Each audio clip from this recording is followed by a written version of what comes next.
So around the time of 1894, basically, King Kalakaua, who was the king of this Hawaiian kingdom, made a worldwide trip and visited Japan. And he really wanted an ethnic race that would serve as laborers in the sugar plantation that was starting to build up and on practically all the islands like Kauai, Oahu, Maui, and the Big Island. So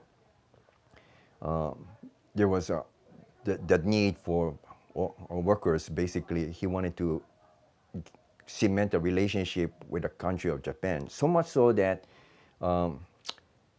he wanted one of the prince in Japan to marry one of the princes in the Hawaiian kingdom to cement that really close relationship. So anyway, for our family, the Motomuras, basically,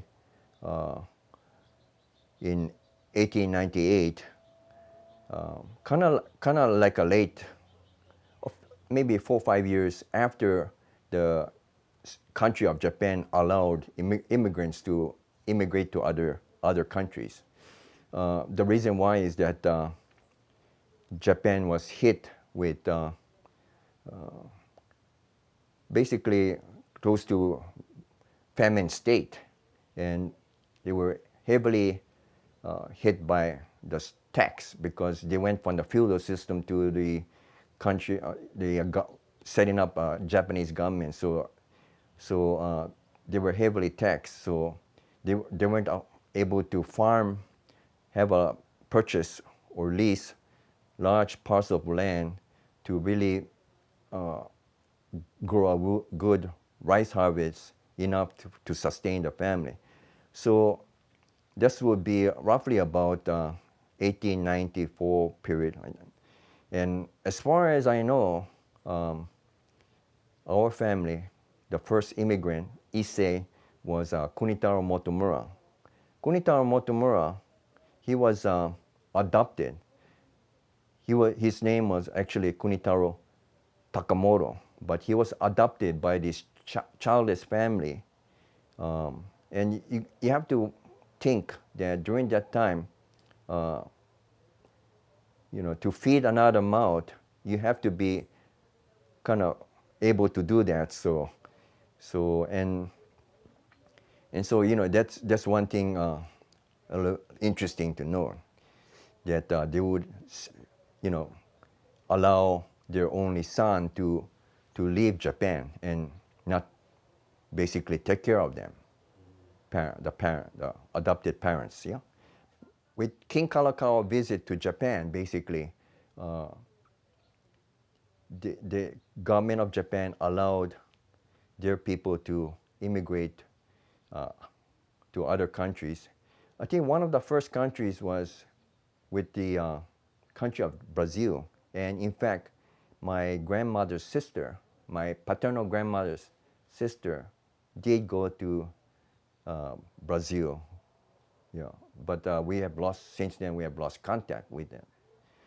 So some of the more heavier, some of the more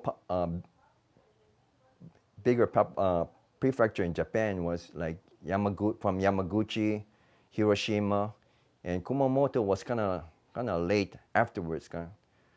But anyway, Kunitaro did come on a 3-year contract. And I understand, based on the stories I've heard from my parents and grandparents, that he finished the first contract and went back to Japan, but saw that the living condition, economic situation in Japan has not improved, didn't improve. So basically, the story was, like the thing that I remember was that they were rice farmers.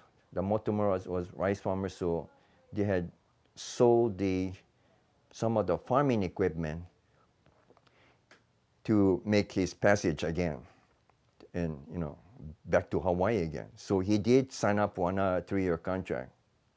By the way, the passage from Japan to Hawaii was paid for by the Kingdom of Hawaii.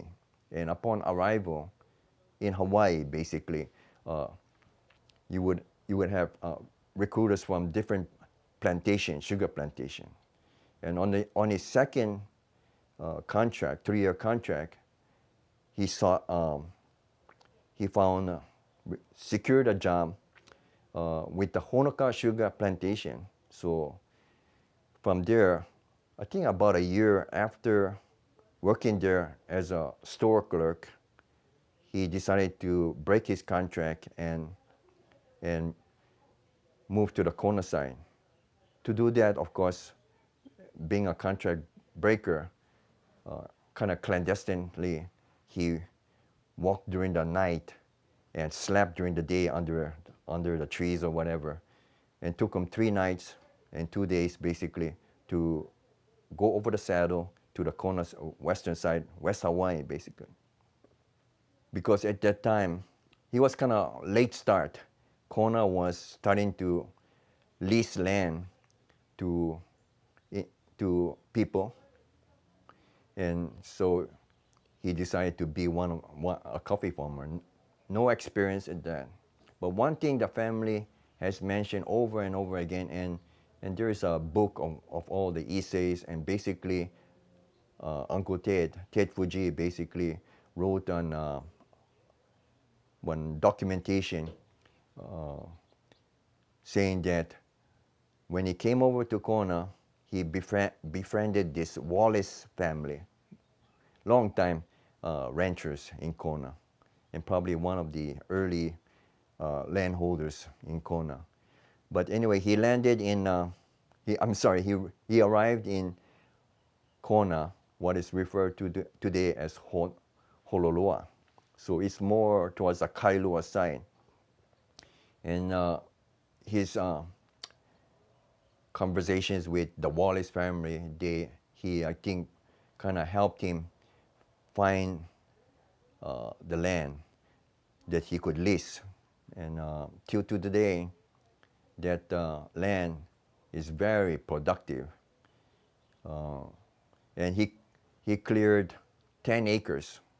So kind of interesting too, because, like, I don't have the full story, but, being a contract breaker, you kind of have to lay low, clandestine operation and so forth. But very little contact with the family for the next 10 years. I think he arrived in Hawaii the second time in 1898, and then by the time he reached in Kona, all the young saplings were all sold out to various farmers. So the only thing was left for him to grow coffee was buying sacks of seeds, coffee seeds, and basically that's that much disadvantage compared to the other coffee farm growers. But anyway, took him 10 years, and then by the time, it takes about 6 or 7 years where it's starting to bear coffee berries. Not full production, but enough.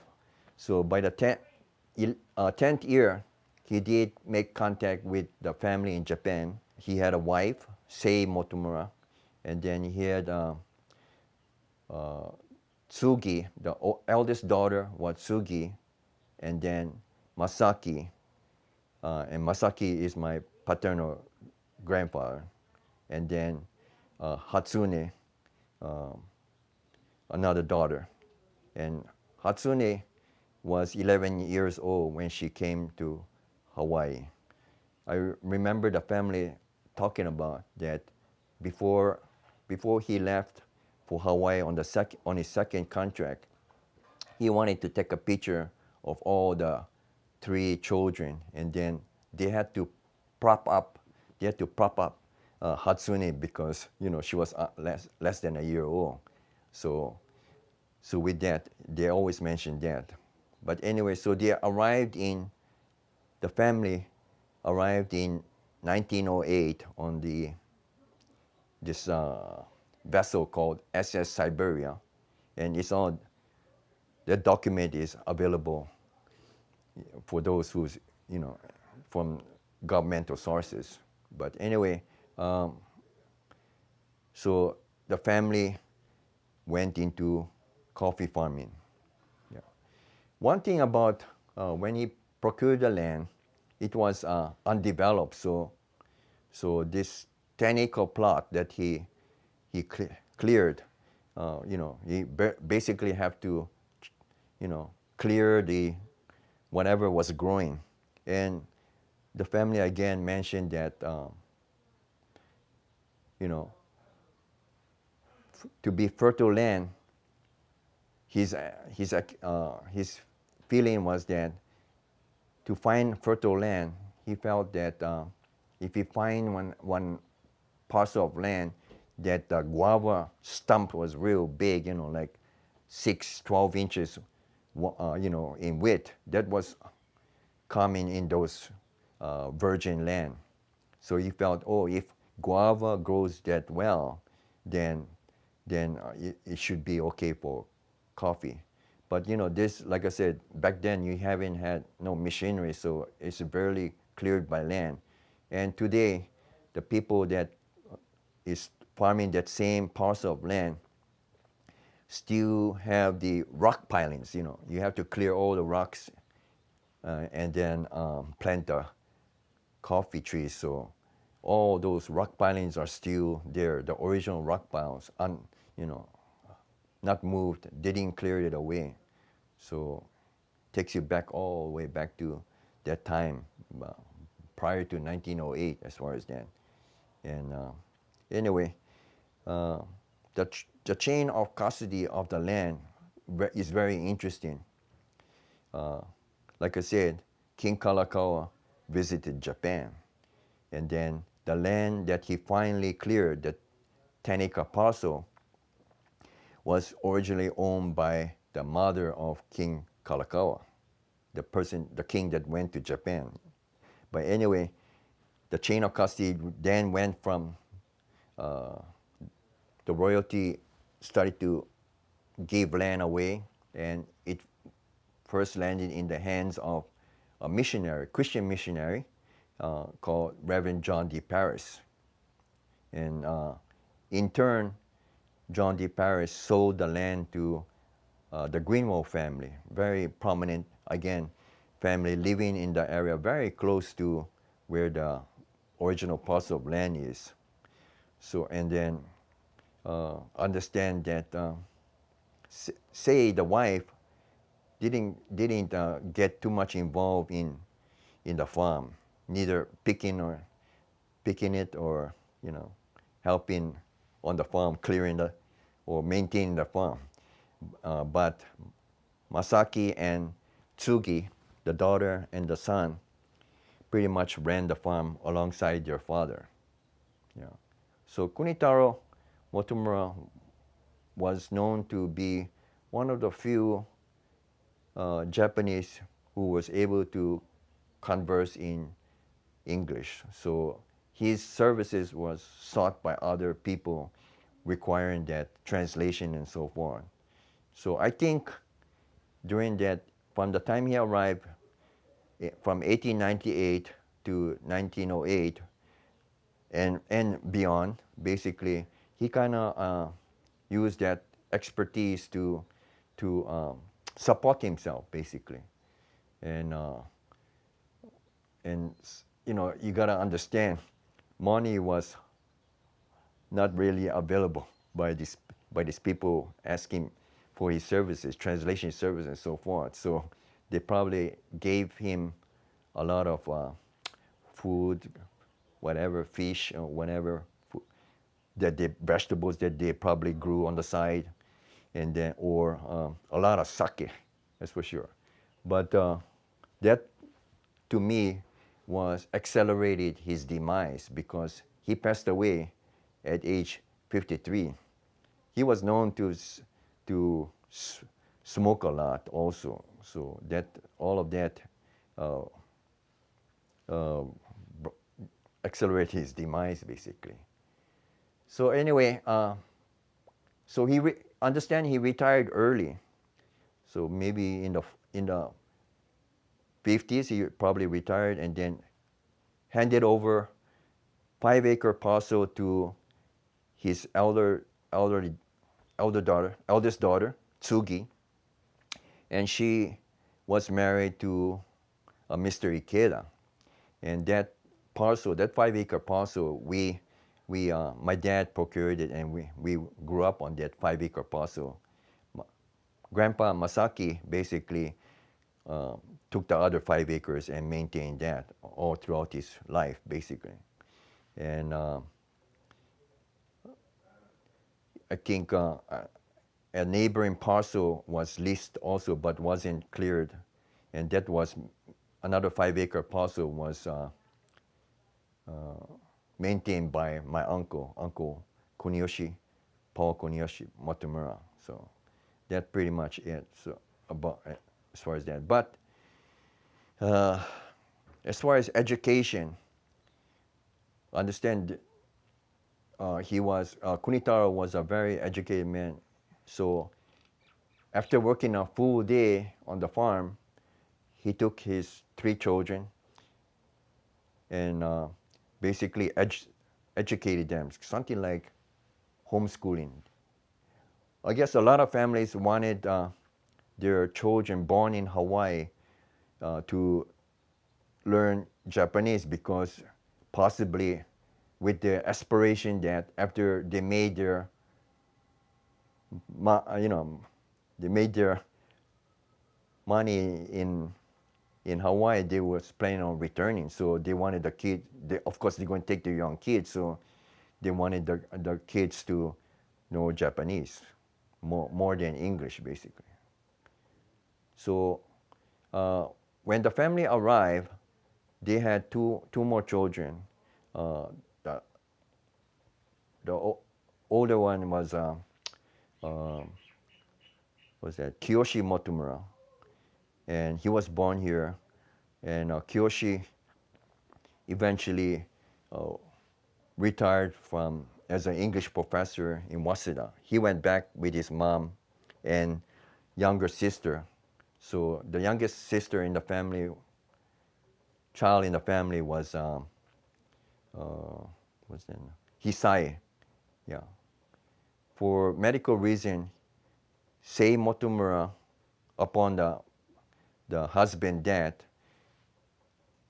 Tsugi Motomura, Ikeda, Kiyoshi Motomura, and Issei Motomura, they all together went back to Japan to take care of Sei's vision problem. You gotta remember that it was very rustic plantation life, so medical facilities, medical assistance, and all the care was not of the best quality. So somebody made a suggestion that they go back. I'm sorry, not go back, because only Sei came from Japan. Kiyoshi and Issei was born here, so it's not right to say going back to Japan. But the 2 youngest children born in Hawaii escorted the mother back to Japan. Yeah, Kiyoshi, I believe, went to 9th grade at the time when they went to Japan. Issei pretty much about 7th or 8th grade. Yeah, attended Konowana School. Yeah, Konowana High School. So, but when the war broke out and they were not able to return, so that's why those 2 families stayed in Japan. Right during the war, Sei passed away. So Uncle Kiyoshi, of course, being now living in Japan,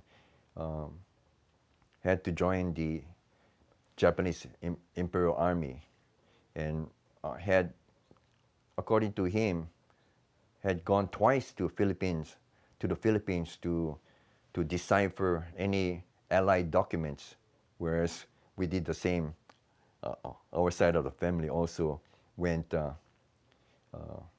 doing with the same purpose to decipher all the Imperial Army documents that they found with the and interrogating the prisoners and so forth. Yeah, so very interesting. Just like the stories of the Civil War, where brothers fought against brothers from in the north and south. So that's kind of same idea happened with our family. Yeah, in the late 1800s, 1894 around there, and after the government of Japan allowed their people to immigrate to other countries. Like I said, the economic rice that they grew was very low, so they didn't make a lot of profit. So that's one of the reasons. And at that time, they went from feudal laws, different feudal system, into one single government, Japanese government. So they were heavily taxed for the parcel of land they own, and with what they can afford, basically very small, limited area to raise rice. And so if you have only a small parcel, that's not very high productivity. It's low, so you don't have that much profit basically. So it's very hard, and pretty much a lot of people was close to the starvation state based on the from the rice production basically. So that was one of the reason for exiting out from Japan. Yeah. So the Takamotos then were farmers. Takamoto family, I understand, was all farmers. Yeah, rice farmers. Yeah, that was pretty much it. Raising rice in Japan at the time. And they had two sons, right? As far as I know, they had. It was mentioned, in conversation with the family, there was a brother, and then in fact, the land that Kunitaro cleared adjacent to it, that's where the other Kunitaro, I'm sorry, Kunitaro's brother raised coffee too. But he didn't stay there long and moved to Honolulu. Yeah. And then his family, we lost contact too. Yeah. But early on, when I was a young boy of about 10 or 12, we used to go visit the Takamoto family. So, so. What was the brother's name? Let me see. Shinichi Takamoto, a brother. And and then as far as the childless Motomura family, uh, they they were Were they I a, sorry. okay. Were they a higher class or? Yeah, more than they weren't farmers, the Motomuras. This adopted parent father, he worked for one of the feudal lords as something like an accountant, basically. I understand. So I guess that kind of type of position where they could afford to feed another mouth, basically, or adopt. Yeah. So, but very interesting because why they would again leave allow their adopted son to go on an adventurous trip to out of country and not be close to them. So that's an interesting thing. I never did inquire about. Yeah. And do we know anything about how the two families knew each other, or was that it was just this deal that they made? It was just commonplace that families in need would get together and make this arrangement. Yeah, as you know, there's been a lot of movies made where about the plight of the, especially the female. Yeah, they were sold sold by these farmers uh, in Japan from young age to go and work as geishas and all that. So, you know, probably the same for the male to, you know, to so, but the, it didn't seem like too big a Takamoto family, but because we only know that the brother Shinichi, yeah. But I guess that Shinichi side, I don't think he came over a contract because once they found out that the brother had that 10-acre parcel cleared, yeah, they came on their own without contract. So I don't know the economic situation there either, too. So I know he didn't, you know, working in a plantation. He came straight to uh, Kona, basically.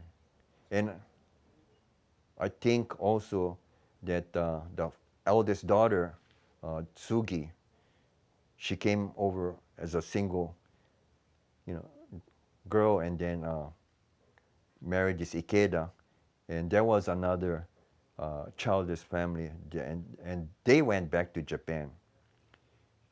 And at that point, uh, Uncle Paul Kuniyoshi was about 3 when they were already in Japan, and he was taken to Japan uh, to to be a possible adopted son for the Ikeda family, but it didn't go well. So the Ikedas did adopt another relative's son, and he passed away maybe about 4 or 5 years ago.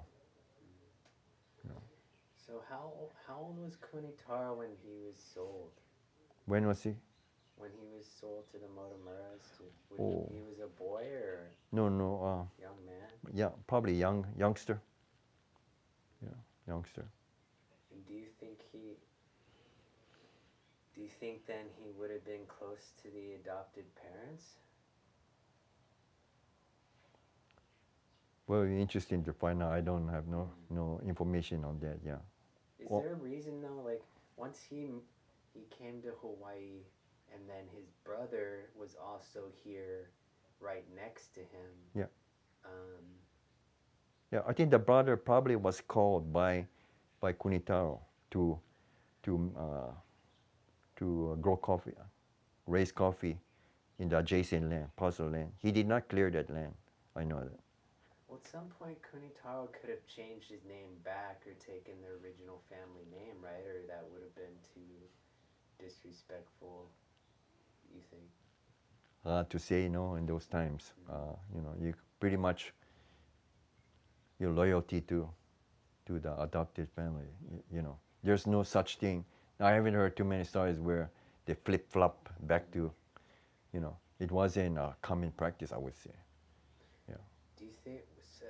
Do you know if Kunitaro was sending money back home to the parents? I don't think so. I don't think that happened either. And during the time that Sei was waiting in Japan, I don't know how much contact they had with their in-law, her in-laws. So once the Motomuras died, I assume they must have passed away while he and the family were here in Oh, Hawaii. well, definitely, yeah, And so they didn't go back obviously to the funeral. So somewhere in Japan, there's the original two parents are buried. yeah. That's part. What I have curiosity too. Mm. See, like Kunitaro, he passed away at a very young age of 53, and he was originally buried at the Kona Hongonji Mission cemetery in the back of the church in Kealakekua. Um, but some, but after that, what happened was that, like I said, Sei had to go back for medical vision to take care of her vision eyes. So she actually requested that the body be exhumed from the cemetery, and then I'm not sure. I think they cremated it, but there were stories where the where they it was still of that state where it wasn't all turning to ashes. They could still sense, smell the decaying body. But because she couldn't come back to Hawaii, she she requested that her body be, his body be, and remains, and in the cremated state, be sent back to Japan, which probably my grandfather Masaki complied. Yeah, and then they had sent. I've seen pictures of that headstone of the new burial area in Kumamoto. So one landmark, if any Motomura would be interested to seeking roots, would definitely go there and then probably see any other relatives in the same cemetery. Yeah, so that's I've seen pictures of it, so I know, if I go to one day to Japan, I'm going to look for that particular headstone. The parents didn't have any of their own kids, but do we have any idea of the extended family on the Motomura side, whether there were a lot or Yeah, small? no, Or no idea, and that's one of the things I would investigate if I, one day make it back there. So Make it there. it's possible if you go back to where they were from, Yeah. and their Motomura is still living or in that area, Yeah. they'd be related. Probably no, Um, because most common people that I talk to, in fact, right in the same prefecture, uh, they were able to trace back to 7 generations. So over here, I only know 3 generations. He being the Issei, my parents' generation, Niseis, and I'm 3rd generation, and so to to for them to claim 3 generations here, 4 have to be in Japan proper. So Same thing with the Takamoto side. We don't probably know. so. I don't have no information on that. Yeah.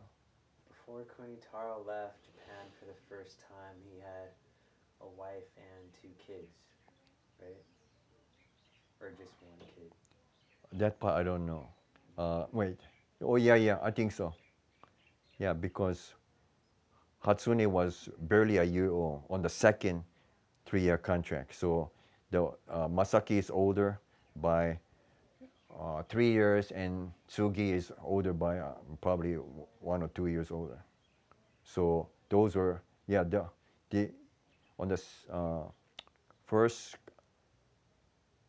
contract, probably 1 or 2. No, 2. I mean 2. Masaki and Tsugi. Sugi. Okay. And so that's another family one can pursue, investigate, because the Ikeda family. But of course, they were childless too. But like I said, they had adopted one from one of the relatives. So then after his wife and 2 kids came over. 3 children.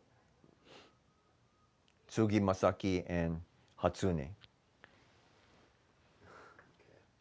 So before before the first time Yeah. he left, he had 2 kids, and then the second time he had 3 kids. Yeah. Okay.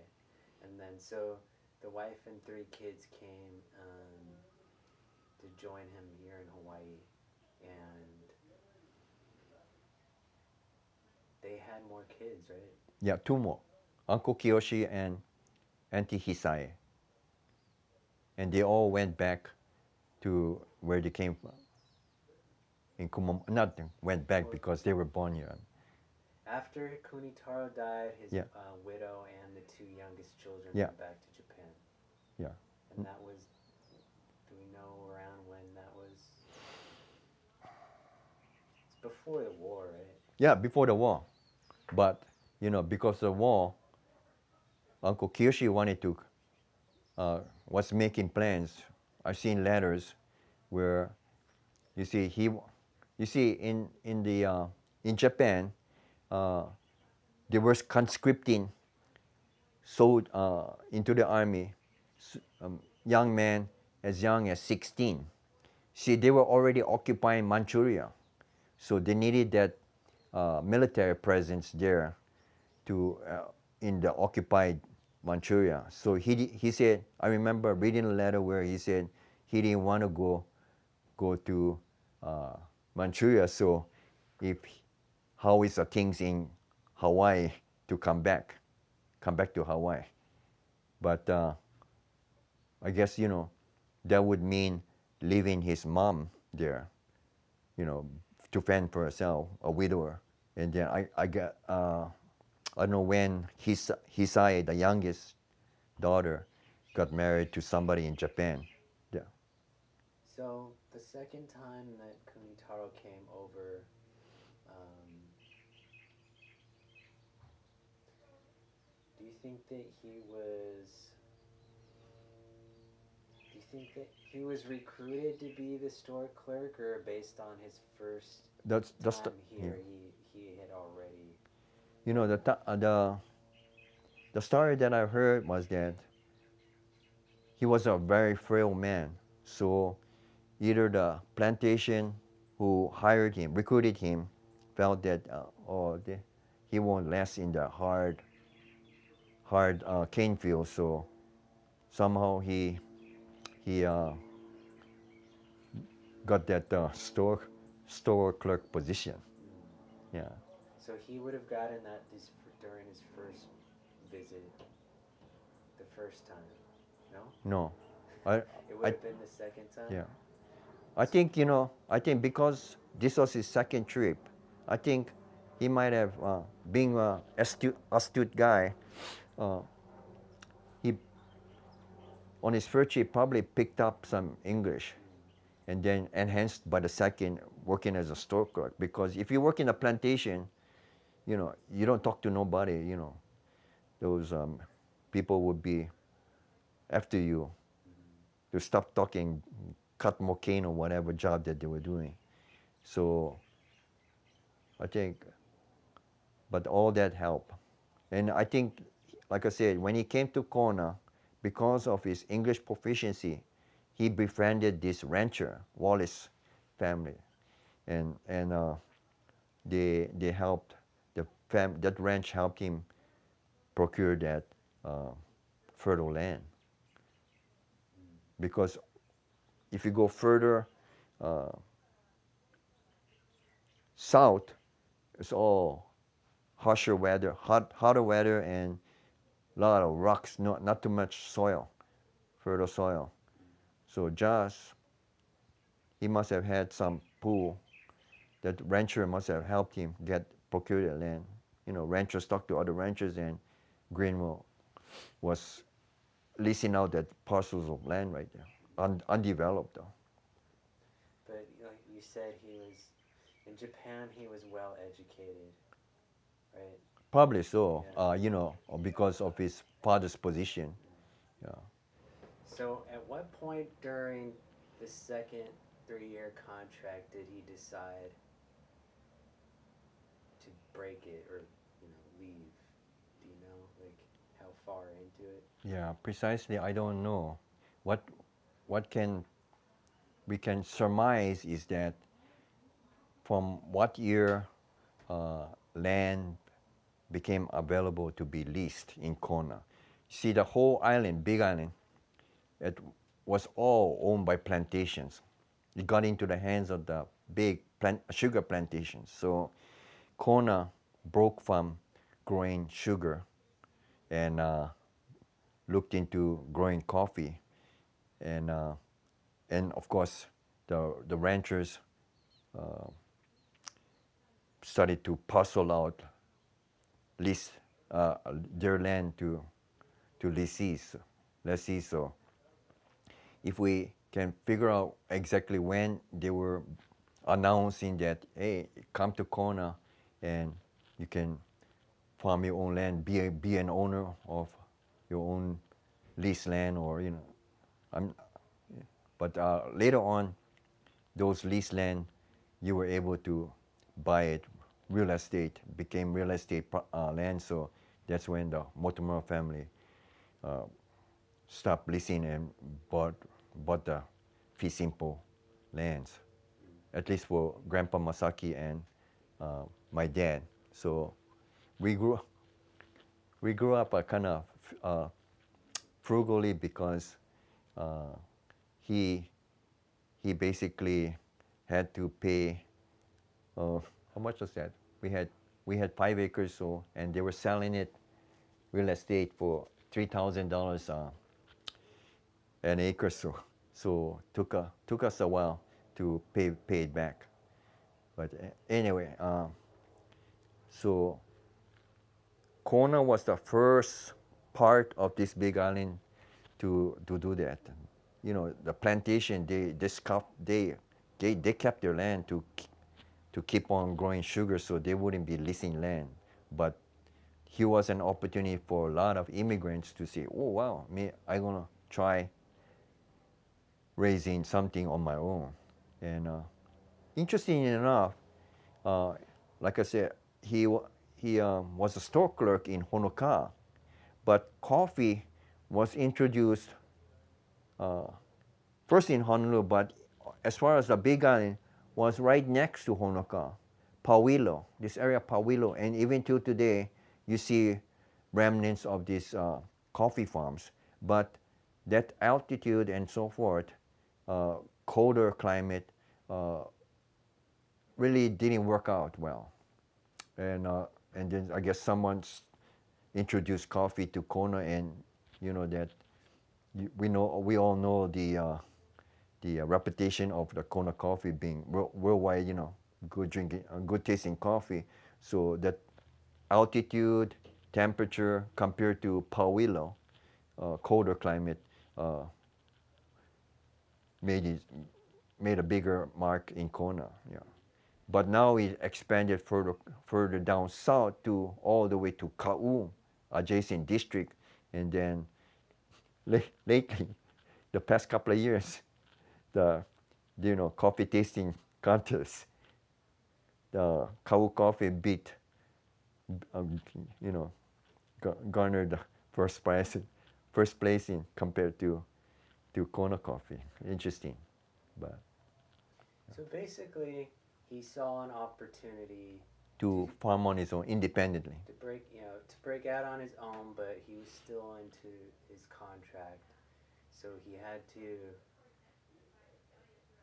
And he was felt like you said before, he was kind of he didn't want to fall behind the other people who had already started to do it, so he felt like he had no choice but to break free from his contract. Um, so So I know you had told me a long time ago, I think, kind of what it was like for him to escape. So can you talk about that again? Like what it was actually like, that journey of leaving the plantation, trying to, elude capture.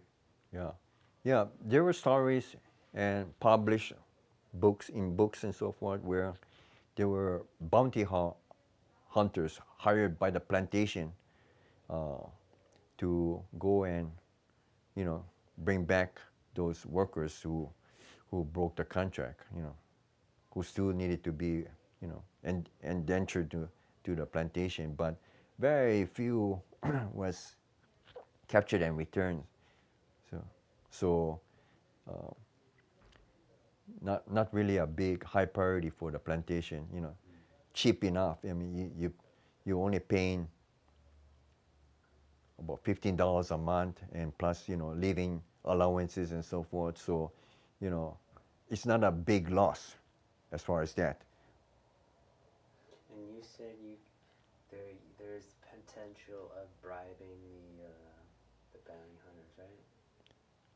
Yeah, there were stories and again published where upon approaching one contract broker breaker basically. To they would tell, they would pay them off to look the other way and say they couldn't find them or whatever, and be there. See, you have to remember the passage from Japan to Hawaii was paid by the Kingdom of Hawaii, and so to for contract breaker to go, not get out of work basically, you're only looking at 75 cents a day investment for them, or totaling out to about $15 a month. So if that person die, or it's not really a big loss to the profit loss to for that for that missing person. So it's and you gotta look at that time, around that time, I think about somewhere around 70,000 Japanese immigrants were working the plantation, and something like um, 70 to 80% of the laborers were all Japanese, and that brings to this book, why this book was published for recruiting purposes. So, but based on what you told me, it seems doubtful that he bribed anyone, right? He No, just kind no. of escaped. But at one time, I've heard a story where he went kind of like lost, break contact, break communication with Issei and the rest of the family for a long period of time, to just to avoid being captured, and taken back. That journey from the plantation, which was on the north side of the island, Yeah. right, to the farm area in Kona, um, he would have, do you know, like, I forget if he told me, but was he traveling? He was traveling on foot, right? Yeah. During the day or during the night? He traveled during the night to avoid, being, you know, you know, uh, Caught. caught. Yeah, But basically. he wouldn't have. So he wouldn't have had a light source, right? Hmm. So They, just in darkness. I think you travel in groups Hmm. with the same intention of, maybe some weren't contract breakers, but they decided to, okay, we'll give it take a gamble and go to Kona and see if we can make some money. Yeah. Just like immigrants today would go in groups, right? Like Yeah, crossing the some border and kind of stuff. idea. Yeah, so. So okay, so I was gonna ask how he was even able to do that when he had such a frail constitution, but Yeah. if he's with a group of friends or something, that Hmm. probably would have helped. Yeah, yeah. Do you know how many days you think it took? Basically, the family told me 3 days and 2 nights. Hmm. Do we know what time of the year? No, not familiar. Yeah, not aware of that. Okay, so he makes it to the farm. He evades capture, but he basically lays low, um, and he ceases communication with the family. Hmm. Um, and then he buys the coffee seeds, Hmm. not the plants. Hmm. So before he could clear the land, he would have leased the 10 to 15 acres, right? Um, and it would have been a contract for a certain amount of years. I think was a pretty long lease, no? Uh, at least when I was growing up, was 90 something year kind of lease. 90? Yeah. Wouldn't that have been really expensive though? What's that? I mean, When I was a youngster, about 10 or 12, that's when Greenville, he was having problems with his finances.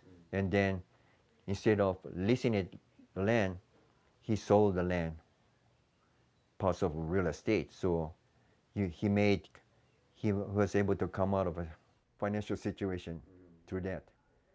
I think he wouldn't have done that if he hadn't had financial difficulty. Yeah. So obviously, if other people were doing it, they could afford to lease the land, but it just seems like it would be expensive when you do it for decades, you know. Um, but do we know? Do we have any idea how much money it would have been like if he's making $15 a month?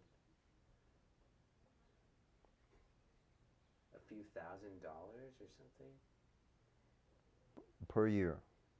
Well, No, wasn't that all? he had to pay it all at once, right? Or was it? No, yearly lease. It was Yearly lease, but you can have it up to 90, 90 something years or something, I believe. You'd said though that Cash was, he was doing, he was surviving by, doing things for other people, and Mm-hmm. cash was hard to come by. Mm-hmm. So how was he able to pay the annual lease if he didn't have cash on hand? No, definitely didn't come from Japan for any financial assistance, so he had to, on his own, come up with the money. So he Whatever just he did. scraped by, and he was just scraping by before the coffee farm was able to produce anything. He just Mm-hmm. and that whole time he was on his own, right? Yeah. So the wife and the children didn't come over until the farm was ready. Was starting to produce more. Oh. He probably, okay, so like I said, since he, uh, he probably cleared the land, started planting, and then by about the 6th or 7th year, starting to bear fruit. And probably he could have possibly sold the coffee and then make some money there. But that's the 7th year, and by the 10th year, that's when he called. So up to that point, whenever the trees was producing coffee, he could have possibly make a living with that. Only one person you're talking. You're not feeding the whole family, so there's quite a bit of income there. Mm-hmm. Yeah. And how it was like 10 years or something? How long was it? Yeah, he came over in 1898, and then 1908. That's when he called the family. Okay. Yeah, like Hatsune, the youngest, was barely 1 year old, couldn't sit up by herself, and then she, according to the boat, the SS Siberia, she's documented as an 11-year-old female. So 10 years separation. He lived apart, but it don't take the whole 10 years to bear fruit, bear coffee berries. So during the last maybe 3 years of the 10-year period separation, that income that he from the coffee producing trees sustained him. So the first three children who came over, they were all teenagers, right? Yeah. The youngest was 11. And then Sugi, how long before did she get married and take that land, the 5 acres, right away, or is it was like a number of years before that happened? Yeah, because he was farming for a while. I'm talking about Kunitaro, but I think in his late 40s he decided to retire from that coffee raising business and handed it over to parts of land to the eldest daughter and my grandfather Masaki. They took over the farm, and then I kind of alluded to that where Sei herself never ventured into the coffee farm, nor the Uncle Kiyoshi and Auntie Hisae. But you see, my grandfather called for a picture bride, within the families, in Kumamoto. And my grandmother, my paternal grandmother, came over as a young 16-year-old and got married to my grandfather, Masaki. He was around 20 that time. My grandmother Hatsune got married at age 19 to a very elderly man, 20 years her age. So Kunitaro, he, like you said, he was a frail man, always had poor health, and he also was a drinker and a smoker. So what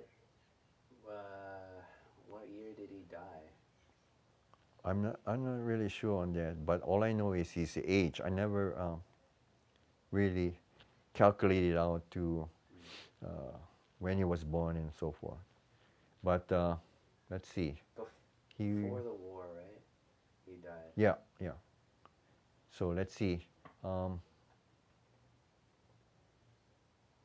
My dad remember his grandfather, and probably was about 12 years old. Probably about up to about 8 or 9. He was 8 or 9 years old, and he was born in my father was born in 1919, and so you minus 1919 from 8 or 9 years. That's about the time of his demise, basically. How long after that did Sei and the two youngest children leave? In the 30s, no, because this book was published 1927, and she's pictured in there, yeah. So a few years after that. And did you say why? Yeah, the medical vision problem, right? Took her back to Japan to seek medical attention for her visions. And she took the youngest just because she was the mom, and that would Assistant mom. I mean, she couldn't have left them here with the older kids. No. Sugi married someone named Ikeda, right? Yeah. And then you said at some point they adopted a son. Yeah, when they returned to Japan. It seems like the family dynamics have been strange. So why, instead of doing that, why didn't they like adopt the younger brother? That would have been too weird, or then he could have just stayed here, right? Maybe he wanted to stay with the mom, or Yeah, I would think so. And he was the caregiver for my grandma all the way until her passing. So they had a close bond.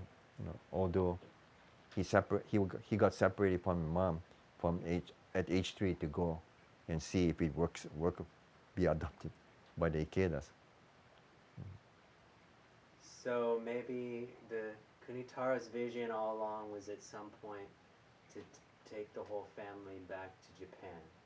Yeah. Why, and how did he, why do you think he had, why do you think that was his intention, and then how did he go about it? I think generally overall, most Japanese Issei's intentions was to do that, but because of financial difficulty to raise the funds for passage and for the whole family back to Japan, they were tied to keep on uh, living in Hawaii, basically. A lot of them wanted to go back, and then the idea that, uh, of course, they are Japanese citizens, and they had no rights. They had no rights only after the World War II to apply for U.S. citizenship. So, you know, going back to their only country, mother country, basically. So you're saying he made sure that the children learned good Japanese, Yeah, maintained, maintained it. yeah, because the three were born in Japan. Yeah, the three of them,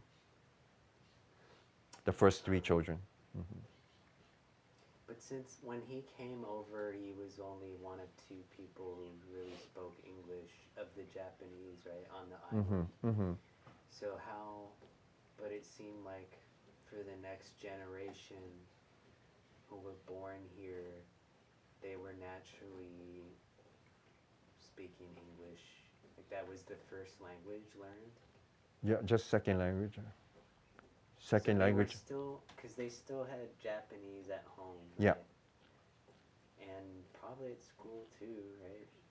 yeah, public school. Oh, no, no, At school is was English. strictly English. Yeah, and then I recall that uh, they would go to learn Japanese uh, in in the afternoon.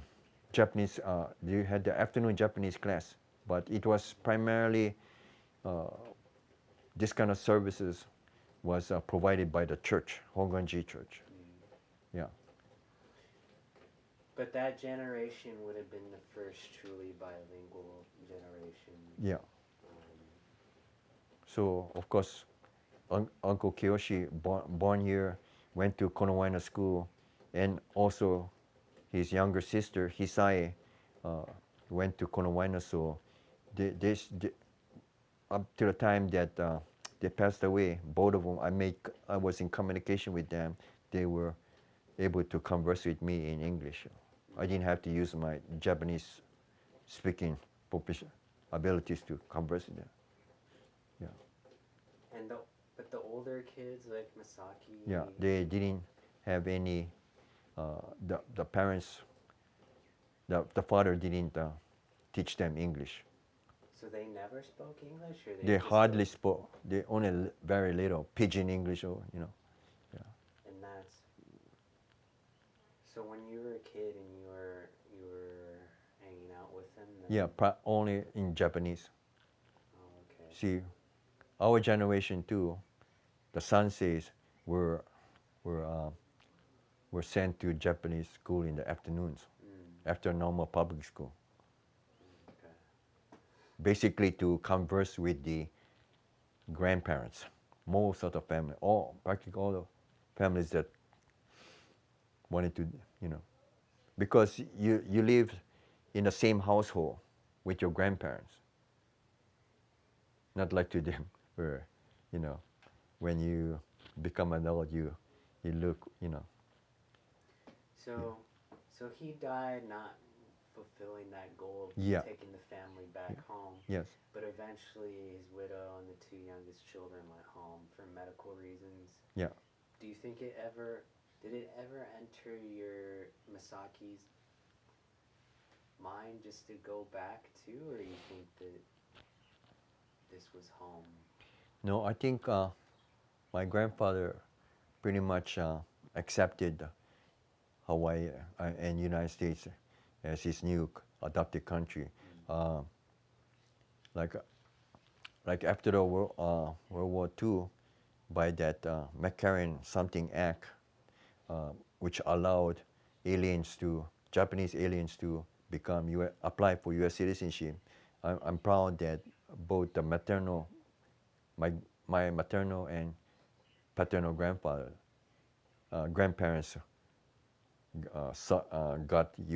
become U.S. citizens, so Mm. naturalized U.S. citizens. Yeah, so they accepted that. If not, because I know a lot of families that the Isseis didn't bother to become U.S. citizens, and then died still holding the Japanese citizenship Mm. as their